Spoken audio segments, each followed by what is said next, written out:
Well, g'day curd nerds. Today we're going to make Sbrinz.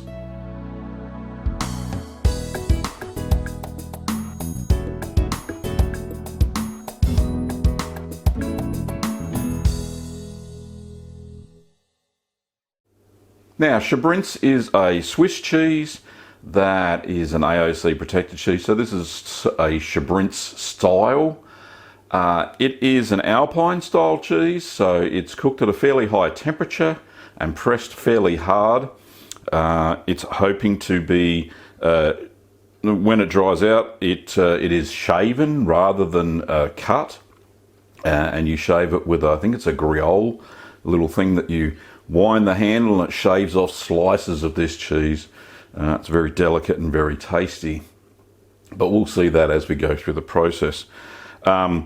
I'm not going to show the full maturation. It takes 18 months to mature. So this cheese will be sitting in my cheese cave for quite some time before you see a taste test sometime in 2020. Anyway, let's get on and see how we made Sbrinz. So the ingredients for this cheese are 12 litres or 12.6 quarts of whole cow's milk. That's 3.4% fat, or a little bit higher. That's 3/8 of a teaspoon of thermophilic culture. I used a blend MOT92 by Sacco. Half a teaspoon or 2.5 millilitres of calcium chloride diluted in 1/4 cup of non-chlorinated water. Half a teaspoon or 2.5 millilitres of liquid rennet. That's single strength, diluted in 1/4 cup of cool non-chlorinated water. And an 18% saturated brine solution is what you'll need to salt the cheese. So heat your milk up to 32 degrees Celsius or 90 degrees Fahrenheit.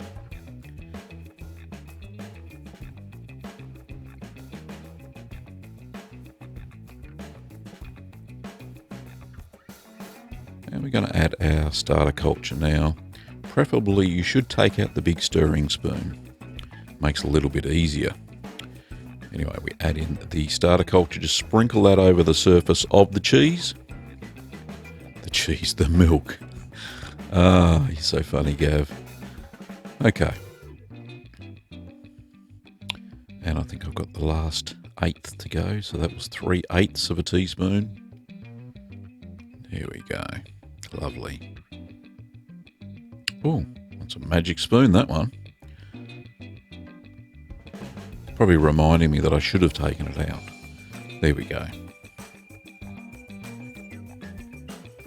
Trying to take it out so I don't disturb all of the starter culture I've just sprinkled on top of the milk.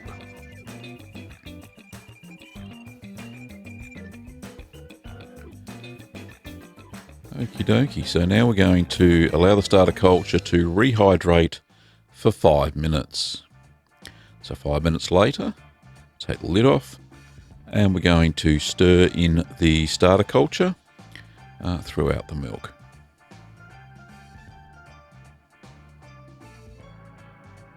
So just mix that up well. It's only for about a minute, maybe a minute and a half I'm stirring there.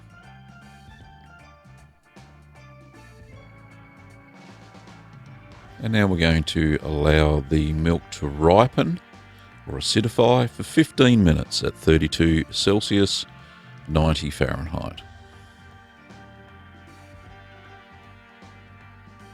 So there's a fairly short ripening period for this cheese. We're going to just give it a quick stir. As soon as I find the spoon, there we are. And also need to check the temperature possibly. Just to make sure it hasn't crept up too much before we add the next 2 ingredients. So it's at 33.9. It's crept 34. Well, it's crept up a little bit there, but that's okay. So I will take that off the heat. The heat's off at the moment, of course. So we're going to add in the calcium chloride solution to the milk. Just stir that for about a minute. Make sure it's thoroughly incorporated into the milk. Now I'm going to add the rennet solution to the milk. Just Stir that for no more than 1 minute. Otherwise you'll wreck the curd set.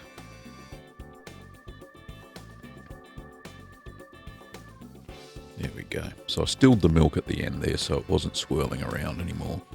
So pop the cover on and allow that to set for 45 minutes at 32 Celsius, 90 Fahrenheit.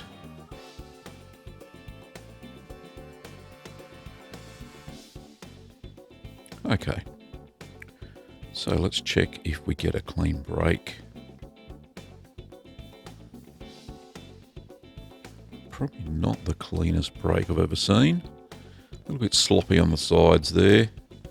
So what I'm going to do is I'm going to put the lid back on and leave it for another 10 minutes and see if that firms up anymore.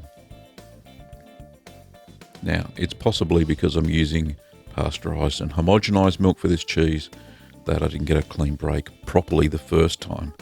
So we're going to check again with my trusty knife. And that looks a bit better. Don't think it's going to firm up any more than that. So we're going to go on to cut the curds into rice grain size pieces. Now I'm using my curd cutter there, or curd harp, the horizontal and the vertical one.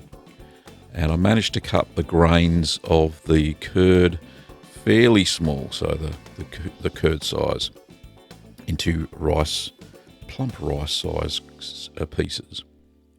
Now, it also happened that the curd kind of fractured a little bit, but we're going to allow that to heal now for 10 minutes at the target temperature 32°C, 90°F. See if that helped any at all. A lot of clear whey being expelled there, you can see floating on the top. So I'm going to lift the curds gently and cut any large pieces, which there don't seem to be many, with a spoon. There's a few big chunks that the curd cutter has missed. Anyway, so just gently lifting that. Now, if you are using pasteurised homogenised milk, just be very gentle at this stage. Rarely lately have I been getting a very good curd set with this sort of milk, so I don't think I'll be using it very much anymore. So we're going to turn on the heat and we're going to raise the temperature of the curds and whey. So we're essentially cooking the curds now, and we're going to raise it up to 55 Celsius, 131 Fahrenheit over the course of 1 hour. Now make sure that you stir continuously to prevent any matting of the curds. And believe you me, they do want to mat together all the time. So yes, you have to stir for that whole hour. So an hour later, you can see the curd size has shrunk dramatically. And we're pretty close to 55 there. I stopped at 54.7 Celsius. So you can see a lot of whey has been expelled, which is perfect, just what we want. And just take out all your utensils. And we're going to cover that and allow it to settle for 10 minutes. Just so all the curds sink to the bottom. And we don't want it heating up anymore, so just took it off the double boiler system I'm using there.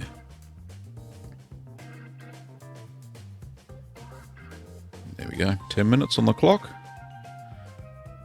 So once that's settled to the bottom, we're going to take it over to sink area. I'm going to drain that through a cheesecloth lined basket.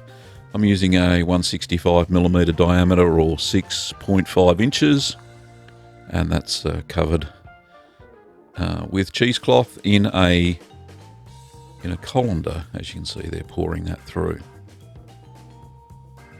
Now I had to wait a little bit.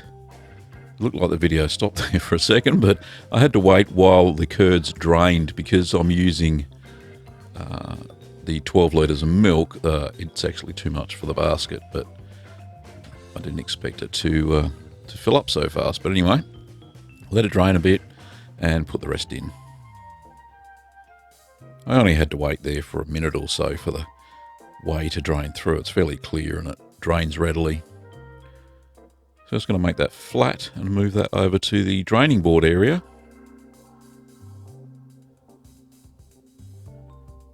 And we're going to do our first pressing. So just pull the cheesecloth out a bit so there's no wrinkles in it. That's what I'm basically doing there. I'm going to fold one side of the cheesecloth over. I'm going to put the follower on top of that. So we go there, and we're going to put it into the cheese press now. Pop the spring in. And we're going to press the cheese at 15 kilograms or 33 pounds for 1 hour, just to form the initial rind and assist in the even pressing of this cheese. So 1 hour later, I'm going to remove the cheese from the press.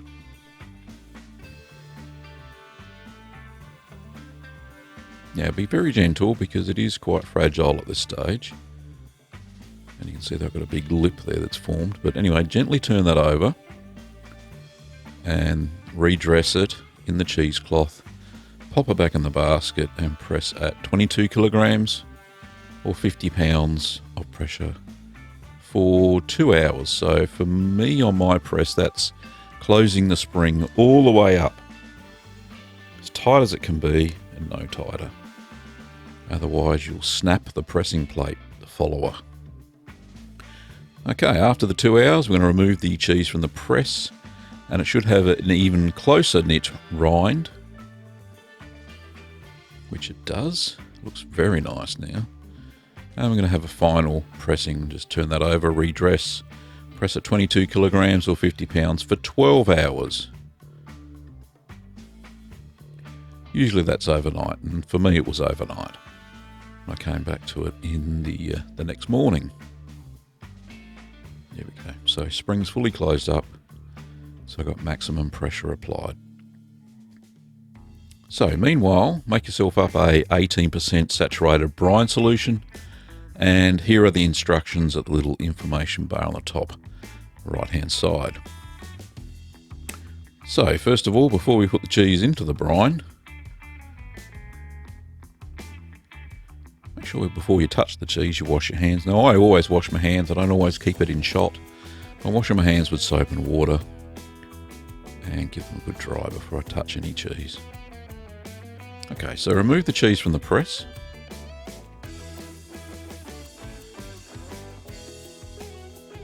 And it should be all fully formed. Now if it does have any little bits at the top, you may want to trim those off so it all looks even. This looks pretty good. At the moment, the rind should be fully closed, as you can see there.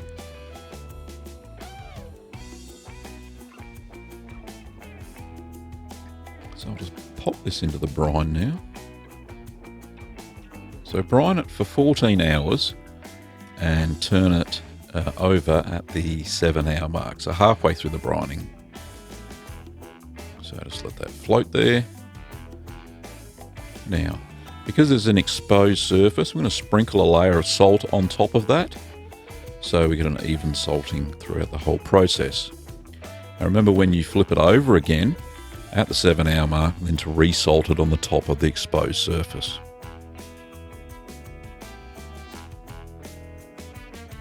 Cool. So there it is, floating in the brine, and you can see the salt that's sprinkled over the top there.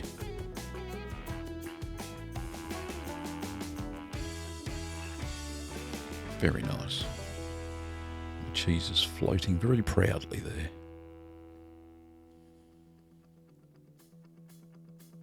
Okay, so once the brining has completed, grab yourself a ripening box that's been sanitized with a elevated mat in it.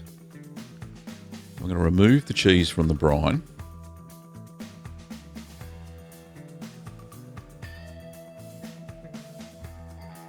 There we go. Pop that onto the drying mat, and we're going to pat that down with paper towel. Soon.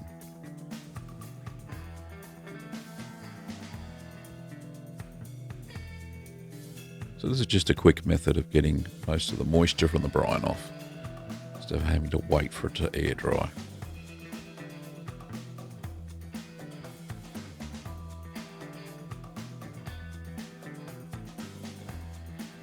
go, nice and dry.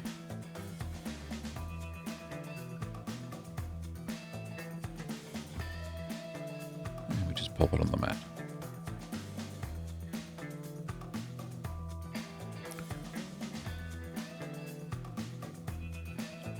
So during this next stage, I've just left the lid off.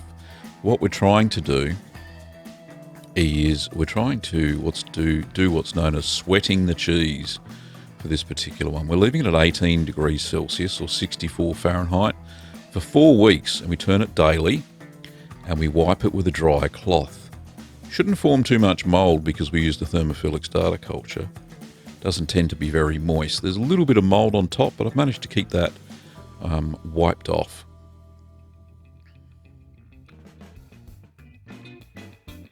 Now there is a little bit of a crack, as you can see, but this is after 3 weeks of sweating, what's known as sweating. A little bit of oil has come out, which is good, out of the cheese. It makes the cheese a lot drier. So a little bit of mould on it. I've just wiped that off. Now there's nothing getting into the cracks, no infections, so I'm quite pleased with it. At this stage, it did bulge top and bottom a little bit because it was a little bit too moist on the top and bottom, and the edges are very firm. So after the 4 weeks of sweating, we're going to ripen that at 10 Celsius, 50 Fahrenheit for 18 to 24 months at 85% humidity. Turn it weekly. So as you can see there, it was a fairly simple process.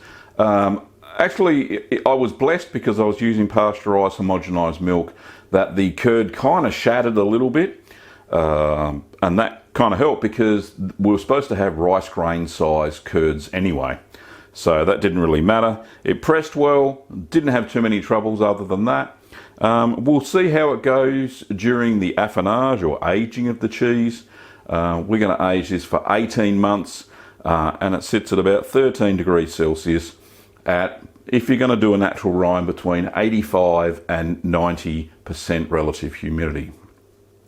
Now, I'll see how this goes, see how many funky molds start to grow. I'm going to try and clean it off as we go along, and we'll do updates on this cheese because I think it'll be fairly interesting to see how the affinage goes as progresses as we go along.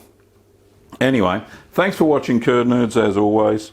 If you want to buy a kit for this one, then pop over to littlegreenworkshops.com.au, and if you want to support the show financially, then pop over to either Patreon, and the links are in the description below, or hit the join button below the video. All patronage would be appreciated. Well, thanks for watching, Curd Nerds, and I'll see you next time.